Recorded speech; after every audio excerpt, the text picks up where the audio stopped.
இந்த பைரவி வந்துட்டு இப்போ இந்த வீட்ட விட்டு கிளம்பி இருக்கிறதுக்கான முக்கிய காரணம் என்ன அப்படின்னு பார்த்தீங்கன்னா, விஷயம் அதாவது நம்ம இலக்கியாவ எப்படியாச்சும் சீக்கிரமா அழிச்சே ஆகணும் அப்படின்னு சொல்லிட்டு தான். அதாவது இவங்க சொல்றது எல்லாத்தையுமே கேட்டு இந்த வீட்ல இவங்க இருந்திருந்தாங்க அப்படின்னா, கண்டிப்பா வந்து பார்த்தீங்கன்னா, அவங்களால வந்து அடுத்தடுத்து நம்ம இலக்கியாவ விரட்டுறதுக்கு ஒரு சாத்தியக்கூறே இல்லாம இருந்திருக்கும். அதாவது இங்க வந்து பார்த்தீங்கன்னா, நம்ம கௌதமும், இலக்கியாவும் உயிர் பிச்சை போட்ட மாரி வந்து பார்த்தீங்கன்னா, இந்த இடத்துல ஆயிருக்கும். ஆனா பைரவி வந்துட்டு அந்த ஒரு விஷயத்த வந்து தெளிவா புரிஞ்சுகிட்டு, இதுக்கு மேல வந்து பார்த்தீங்கன்னா, நம்ம வீட்ல இந்த வீட்ல இருக்கிறது மிகப்பெரிய விஷயம் தான். அது மட்டும் இல்லாம இந்த வீட்ல நம்ம இருக்கவே கூடாது அப்படின்னு சொல்லிட்டு வந்து முடிவு பண்ணி, இந்த வீட்ட விட்டு போறதுக்கு தயாரானது மட்டும் இல்லாம, அதுவும் டைரக்ட்டாவே வந்து பார்த்தீங்கன்னா, நம்ம இலக்கியா, கௌதம் இவங்க கிட்டயும் வந்து பார்த்தீங்கன்னா சொல்ல ஆரம்பிச்சுறாங்க.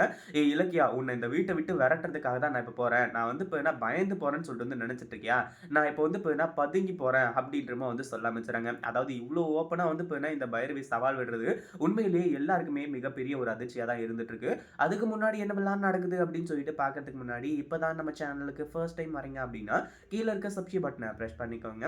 இப்போ நம்ம கௌதம் வந்துட்டு இந்த பைரவி கிட்ட நாங்க இது எல்லாத்தையுமே நீங்க வந்து இலக்கியாவ வந்து எதிரியா நெனச்சதுனால தான் பண்ணோம். அப்படி இப்படின்ற மாரி சொல்லிட்டு இருந்தாங்க.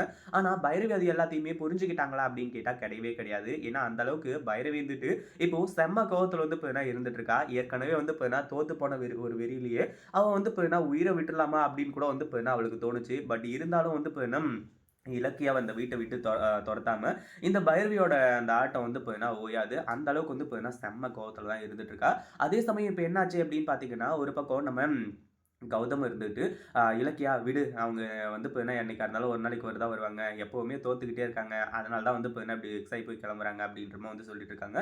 ஆனா, இலக்கியா வந்து பார்த்தீங்கன்னா, நல்ல விதமா தான் கூப்பிட்டாங்க. "இங்க பாருங்க, இந்த டாக்குமெண்ட்லாம் வந்து தயாராயிடுச்சு. சாமி முன்னாடி வச்சு, நம்ம வந்து பார்த்தீங்கன்னா, பூஜை பண்ணிட்டு வந்துரலாம் வாங்க." அப்படின்ற மாரி வந்து கூட கூப்பிட்டாங்க. ஆனா, இந்த பைரவி வந்து பார்த்தீங்கன்னா, அது எதுக்குமே ஏத்துக்கவே இல்ல. இத பத்தி நீங்க என்ன நினைக்கிறீங்க? இந்த வீடியோ புடிச்சிருந்தா லைக் பண்ணுங்க, ஷேர் பண்ணுங்க. இப்ப தான் நம்ம சேனலுக்கு ஃபர்ஸ்ட் டைம் வரீங்க அப்படின்னா, சப்ஸ்கிரைப் பண்ணிக்கோங்க.